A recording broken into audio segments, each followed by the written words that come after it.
আমি আপনাদের কাছে শুনতে চাই, আমাদের এই সমাজে এমন 2-4 জন আবু বকর দরকার যারা আমার আল্লাহকে নিয়ে গালি দেয়, যারা আল্লাহকে নিয়ে কটূক্তি করার মতো দুঃসাহস দেখায়, তাদের বিরুদ্ধে এইরকম আবু বকরদের গর্জে ওঠার দরকার আছে নাই? শিক্ষা কমিশন, শিক্ষা সংস্কার কমিশনের রাখাল রাহা, সে আমার আল্লাহকে নিয়ে কটূক্তি করেছে, বাজে মন্তব্য করেছে। আমাদের 24 ঘন্টার আলটিমিডিয়াম যদি এই নাস্তিক আর মুরতাদকে যদি ওই কমিশন থেকে সরিয়ে শাস্তির ব্যবস্থা না করা হয়, তাওহীদি জনতা মাঠে নেমে তাদের টেনে এসে রাজপথে নামিয়ে দিবে, ঠিক কিনা? ইমানের ব্যাপার মনে রাখবেন, যারা আমার আল্লাহকে গালি দেয় এরপরেও যদি কথা না বলি আমার ঈমান থাকবে না। আপনারা যদি প্রতিবাদ না করেন, আপনাদের ঈমান নিয়ে সংশয় আছে, রোজা রেখে কোনো লাভ হবে না, নামাজ পড়ে কোনো লাভ হবে না। ঈমানদার হিসেবে আমাদের প্রতিবাদ করতেই হবে, ঠিক কিনা? ভাইরা আমার, শুধু এখানেই ক্ষান্ত না, দেশটাকে তারা মগের মুল্লুক পেয়ে বসেছে।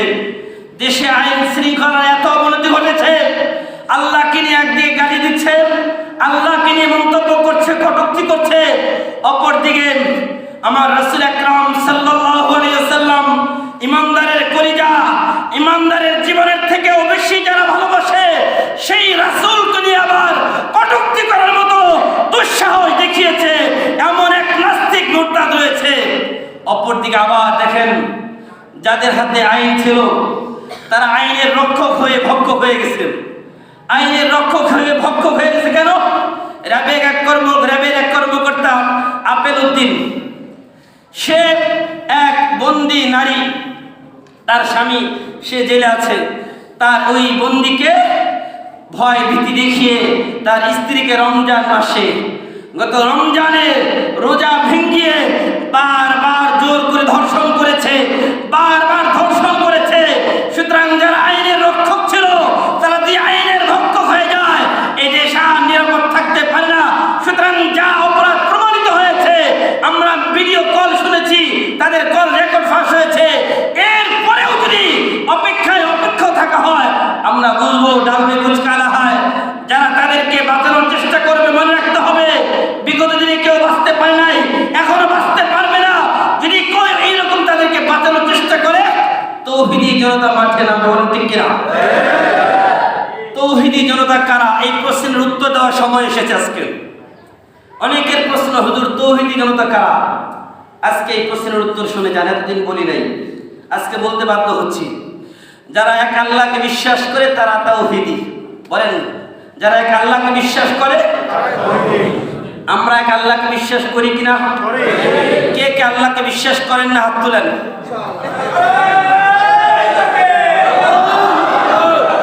আমার কথা আপনারা বুঝেন নাই। জোশের সাথে হুঁশ রাখতে হবে, জোশের সাথে হুঁশ রাখতে হবে। আমি বলেছি কে কে আল্লাহকে বিশ্বাস করেন না তারা হাত তুলেন। কে কে আল্লাহকে বিশ্বাস করেন না হাত তুলেন। আল্লাহকে বিশ্বাস করেন? হাত নামান। ভাইরা আমার, এবারে বলেন আমরা কারা কারা আল্লাহকে বিশ্বাস করি, হাত তুলে দেখান। সবাই আল্লাহকে বিশ্বাস করি? হাত নামান। যারা এক আল্লাহকে বিশ্বাস করেন তারা তাওহীদি। বলেন তাহলে আমরা কারা? বলেন আমরা কারা? সবাই বলতে আমরা কারা? তোমরা কারা? আমরা কারা? তোমরা কারা? মানে থাকবে এক মসজিদ থেকে বের হয়ে বলবেন না আমি তাওহীদি না। যদি এই কথা বলেন আপনার ঈমান থাকবে না। এটা আমি লিখে দিতেছি, আপনাদেরকে যদি মন চায় ভিডিও হচ্ছে, ভিডিও, কোনো অসুবিধা নাই। আপনি যদি কথা অস্বীকার করেন আপনার ঈমান থাকবে না। আজকে এই কথা নিয়ে খুব প্রোপাগান্ডা ছড়ানো হচ্ছে, তাওহীদি জনতা কারা। আজকে আমরা বলে দিচ্ছি ওপেন যে আমরা হচ্ছে তাওহীদি জনতা। তোমাদের কোনো প্রশ্ন থাকলে আমাদের কাছে আসো ভাইয়ের আমার, কারণ আমরা আল্লাহর বিরোধিতা করবে এরপরেও চুপ থাকবো, এটা কোনো তাওহীদি জনতার কথা হতে পারে না। সুতরাং এটার প্রতিবাদ করার দরকার আছে না নাই? কি বলেন? প্রতিবাদ করার দরকার আছে না নাই? এখন যদি প্রতিবাদের জন্য রাস্তায় নামতে হয় নামবো? নামবো না, বলবো হুজুর কাজ তো নাই, কি করবেন? শুধু আপনারাই নামেন। ব্যবসা বাণিজ্য আছে, চাকরি বাকরি আছে, পরিবার আছে, এগুলো রেখে আবার কোন ঝামেলায় জড়াবো? তাহলে তাওহীদের জনতা হতে পারবো না। আল্লাহ পাক রব্বুল আলামিন বলেন, ইয়া আইয়ুহান নাসু উবুদু রাব্বাকুমুল্লাযী খালাকাকুম ওয়াল্লাযীনা মিন ক্বাবলিকুম লাআল্লাকুম তাত্তাকুন। তোমরা এক আল্লাহর ইবাদত করো। শুরুতেই বলছেন উবুদুল্লাহ ওয়াহিদুল্লাহ, আল্লাহর ইবাদত করতে হবে। আল্লাহ এক, কয়জন? আল্লাহ কয়জন বলেন?